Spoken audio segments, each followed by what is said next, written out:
ರೈತ ಬಾಂಧವರೇ ನಮಸ್ಕಾರ. ನಮ್ಮಲ್ಲಿ ಬಹಳಷ್ಟು ರೈತರಿಗೆ ಒಂದು ಪ್ರಶ್ನೆ ಕಾಡೋದೇನೆಂದರೆ, ಎಷ್ಟೇ ರಸಗೊಬ್ಬರವನ್ನು ನೀಡಿದ್ರೂ ನಮ್ಮ ಬೆಳೆ ನಿರೀಕ್ಷಿತ ಮಟ್ಟದ ಒಂದು ಇಳುವರಿಯನ್ನು ಕೊಡ್ತಾ ಇಲ್ಲ ಎನ್ನುವುದು.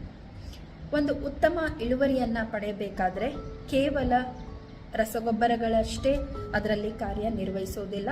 ಉತ್ತಮ ಬೀಜ ಇರಬೇಕು ಮೊದಲನೇದಾಗಿ, ಎರಡನೇದಾಗಿ ನೀರಿನ ಸಮರ್ಪಕ ವ್ಯವಸ್ಥೆ ಇರಬೇಕು, ಮೂರನೇದಾಗಿ ಸಮಗ್ರ ಪೋಷಕಾಂಶಗಳ ನಿರ್ವಹಣೆ ಒಂದು ಉತ್ತಮ ಇಳುವರಿಯನ್ನು ಪಡೆಯಲು ಬಹಳಷ್ಟು ಪಾತ್ರವನ್ನು ವಹಿಸ್ತವೆ.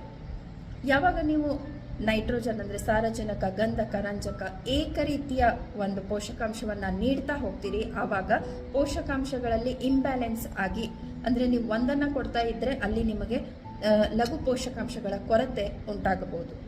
ಇನ್ನು ಕೆಲವಷ್ಟು ಸಂದರ್ಭದಲ್ಲಿ ಯಾವ ವರ್ಷದಲ್ಲಿ ಜಾಸ್ತಿ ಮಳೆ ಬರ್ತದೆ ಆವಾಗ ಪೋಷಕಾಂಶಗಳು ಮಣ್ಣಿನಿಂದ ಕೊಚ್ಚಿ ಹೋಗಿ ಅಲ್ಲಿ ಅಭಾವ ಸಂಭವಿಸ್ತದೆ. ಅದೇ ರೀತಿ pH ಅಂತ ಏನು ಕರಿತೀವಿ, ಸಾಯಿಲ್ pH, ಅದು ಕಡಿಮೆ ಆಗಿದ್ರೆ ಅಸಿಡಿಕ್ ಕಂಡೀಷನ್ ಅಥವಾ ಹೆಚ್ಚಾಗಿದ್ರೆ ಅದು ಅಲ್ಕಲೈನ್ ಕಂಡೀಷನ್ ಅಂತೀವಿ. ಆ ಕಂಡೀಷನಲ್ಲೂ ಕೂಡ ರಸಗೊಬ್ಬರಗಳ ಹೀರುವಿಕೆ ಗಿಡಗಳಿಂದ ಸಾಧ್ಯವಾಗೋದಿಲ್ಲ.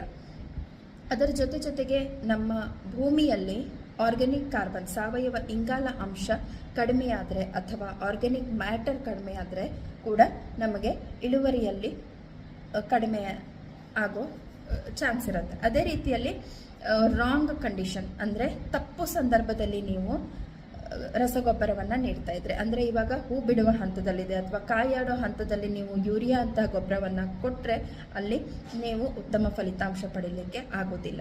ಹಾಗೆಯೇ ಮಣ್ಣು ಬಿಗಿಯಾಗಿದ್ದರೆ ಅವಾಗ ಏನಾಗತ್ತಂದರೆ ಈ ಬೇರುಗಳು ಕರೆಕ್ಟಾಗಿ ಒಳಗಡೆ ಹೋಗಿ ಪೋಷಕಾಂಶಗಳನ್ನು ಅಬ್ಸಾರ್ಬ್ ಮಾಡಲಿಕ್ಕೆ ಸಾಧ್ಯವಿಲ್ಲ. ಅಂದರೆ ಮಣ್ಣು ಸಡಿಲವಾಗಿದ್ದರೆ ಅಲ್ಲಿ ನಿಮಗೆ ಆಮ್ಲಜನಕ ಮತ್ತು ಒಂದು ನೀರಿನ ಸಮರ್ಪಕವಾದ ಸಪ್ಲೈ ನಮ್ಮ ಗಿಡಗಳಿಗೆ ಸಿಗ್ತದೆ. ಅದರ ಜೊತೆ ನಾವು ಜಾಸ್ತಿ ಬೇರೆ ಕೆಮಿಕಲ್ಸನ್ನು ಯೂಸ್ ಮಾಡ್ತಾ ಇದ್ರೆ, ಅಂದರೆ ಒಂದು ಹುಳಗಳಿಗೆ ಪೀಡೆನಾಶಕ, ಕಳೆನಾಶಕಗಳನ್ನು ಏನು ಬಳಸ್ತೇವೆ ಅದರಿಂದ ಕೂಡ ಮಣ್ಣಿನ ಸತ್ವ ಕಡಿಮೆ ಆಗುತ್ತೆ. ಒಂದೇ ಬೆಳೆ, ಉದಾಹರಣೆಯಾಗಿ ಭತ್ತವನ್ನು ಮುಂಗಾರು, ಹಿಂಗಾರು, ಬೇಸಿಗೆ ಹೀಗೆ 3 ಕಾಲದಲ್ಲಿ ಬೆಳೀತಾ ಇರೋದ್ರಿಂದ ಮಣ್ಣಿನಲ್ಲಿರುವ ಎಲ್ಲ ಸತ್ವಗಳು ನಾಶವಾಗ್ತವೆ. ಹಾಗಾದರೆ ನಾವೇನು ಮಾಡಬೇಕು? ಮೊದಲನೇದಾಗಿ ಬೇಸಿಗೆಯಲ್ಲಿ ಮಣ್ಣಿನ ಪರೀಕ್ಷೆ ಮಾಡಿ ನಮ್ಮ ಸಾವಯವ ಇಂಗಾಲ ಅಂಶ ಎಷ್ಟಿದೆ, ಸಾರಜನಕ ಎಷ್ಟಿದೆ, ಲಘು ಪೋಷಕಾಂಶಗಳು ಎಷ್ಟಿದೆ, ಗಂಧಕ, ರಂಜಕ ಏನೇನು ಕಂಟೆಂಟ್ ಇದೆ ಅನ್ನೋದನ್ನು ಮೊದಲು ಚೆಕ್ ಮಾಡ್ಕೋಬೇಕು.